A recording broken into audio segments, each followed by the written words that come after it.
Summary of the remarks on the no-self doctrine. In the first and second discourses, the Buddha analyzed a living being into 5 aggregates. The so-called being is made up of the 5 groups only, and there is no self or soul behind the 5 groups. He used the method of teaching called by Westerners the Socratic method, which consists of a series of easy questions and answers leading listeners to a logical conclusion. No self is one of the 3 marks of existence. These 3 marks are closely related and one cannot be separated from the other 2. The no-self doctrine is found only in the Buddhist teaching. In some religions, a soul is a permanent, unchanging, absolute entity behind the changing phenomenal world. A human being has such a soul, either created by God or emanating from a divine source. The no-self doctrine is the natural result of the analysis of the 5 groups of grasping and the dependent arising, or the theory of the 12 causes, paticca samutpada. The no-self doctrine implies the absence of a soul or self. It is only when insight is gained in this aspect of the Buddhist teaching that progress can be made along the path to enlightenment, liberation. It means that unless we gain insight into the no-self characteristic in all things, it is not possible for us to penetrate the noble path. Of the 10 fetters that bind all beings to the round of rebirth, belief in a soul or wrong view on self is the first to be broken. O bhikkhus, I do not see the grasping of the self-theory from the grasping of which there would not arise sorrow, lamentation, pain, grief, and despair. Majjhima number 22. Buddhism is unique in the history of human thought in denying the existence of a soul or self. According to the Buddha, the idea of self is an imaginary false belief, which produces harmful thought of me, mine, selfish desire, hatred, pride, and all defilements. It is the source of all the troubles in the world. In short, all evils come from this false view. Through ignorance and desire, man has the idea of an external soul or self. The Buddhist teaching aims at destroying desire, hatred, and ignorance, and enlightening man to reality. He said that his teaching is against the current, that is, against man's selfish desires. He said that his Dhamma is deep, subtle, hard to see, comprehended only by the wise. For beings attached to sense pleasures, this is a matter hard to see, that is, conditioned genesis or dependent arising. Paticca samuppada. According to dependent arising, or the law of cause and effect, everything is conditioned, relative, interdependent. On this principle of conditionality, the whole existence and its cessation can be explained briefly. When this is, that is. When this is not, that is not. Or it can be explained in full with the 12 causes or conditions, nidana. 1. Through ignorance are conditioned volitional actions. 2. Through volitional actions is conditioned consciousness. 3. Through consciousness are conditioned name and form. 4. Through name and form are conditioned 6 sense organs. 5. Through 6 sense organs is conditioned contact. 6. Through contact is conditioned feeling. 7. Through feeling is conditioned thirst. 8. Through thirst is conditioned grasping. 9. Through grasping is conditioned becoming. 10. Through becoming is conditioned birth. 11. Through birth are conditioned decay and death. 12. Through decay and death are conditioned sorrow, lamentation, pain, grief, despair. Thus arises the whole mass of suffering. This is how life arises, exists, and continues. In its reverse order, we come to the cessation of life. 1.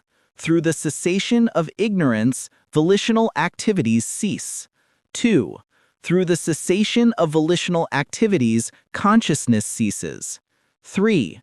Through the cessation of consciousness, name and form cease. 4. Through the cessation of name and form, 6 sense organs cease. 5. Through the cessation of 6 sense organs, contact ceases.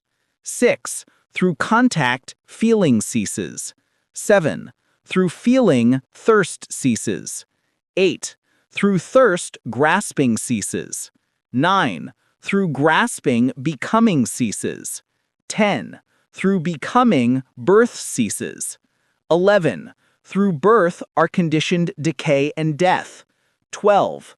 Through decay and death are conditioned sorrow, lamentation, pain, grief, despair, cease, thus ceases the whole mass of suffering. Ananda, deep is this doctrine of arising from causes. It is through not understanding it, not penetrating it, that the world has become a tangled skein, a matted ball of thread, like munja grass, unable to overpass the doom of the woeful state, the downfall, the round of rebirth. The process of rebirth is fully explained in the dependent origination, arising, or the wheel of life, pavachaka. Through ignorance are conditioned volitional activities. Depending on ignorance, arise volitional activities, kamic deeds. Ignorance is the chief cause condition that sets the wheel of life in motion. When ignorance is destroyed and knowledge is won, all conditionality, causality is broken, as in the case of the Buddhas and Arahants. Nothing arises without conditions. Everything is within the law of cause and effect, so the whole existence is conditioned and relative, and the idea of an eternal, absolute soul or self is only a false belief. To avoid confusion, it should be noted that there are two kinds of truths, conventional truth and ultimate truth. When we use the words I, a being, myself, yourself, we speak a truth according to the convention of the world. But the ultimate truth is that there is no I, self, in reality. Here a question arises: if there is no soul or self, what gets the result of actions? Kama, the Buddha said, "O bhikkhus, I have taught you to see conditionality everywhere in all things." Majjhima 3, number 109, Maha Punama Sutta, Greater Discourse at the time of a full moon. The no-self characteristic is truth, reality, like nibbana. Reality cannot be considered negative.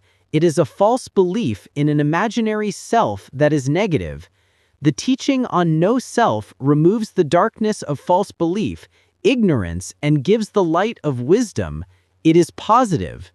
The no-self doctrine gives us the highest sense of responsibility, the greatest encouragement to practice the noble path in order to verify the truth for ourselves. How can we verify the truth? The Buddha advised his disciples to investigate the Dhamma. The investigation into the law is the second factor of enlightenment.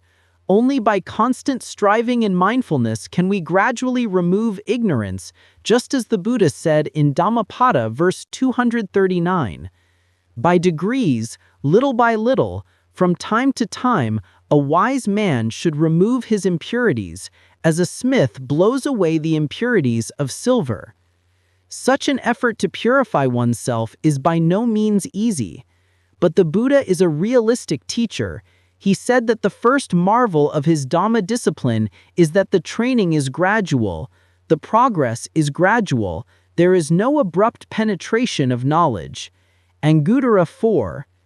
To sum up, we should bear in mind that the discourse on the mark of no self contains the most lofty and enlightening teaching in human thought that has ever been made, and that exhorts the Buddhist followers to live in contentment and harmony, and to replace the 3 evil roots by 3 good ones, that is, to replace greed by non-greed, hate and ill will by kindness and goodwill, ignorance by wisdom. That is the only way to put an end to all wars, conflicts, and suffering on earth, and to bring peace and happiness to all beings. Adapted from Dr. William Rahula, What the Buddha Taught, Dr. Mendez, on the No-Self Characteristic. Cảm ơn các bạn đã theo dõi kênh của mình. Đừng quên ấn nút đăng ký, thích, bình luận và chia sẻ video với mọi người nhé.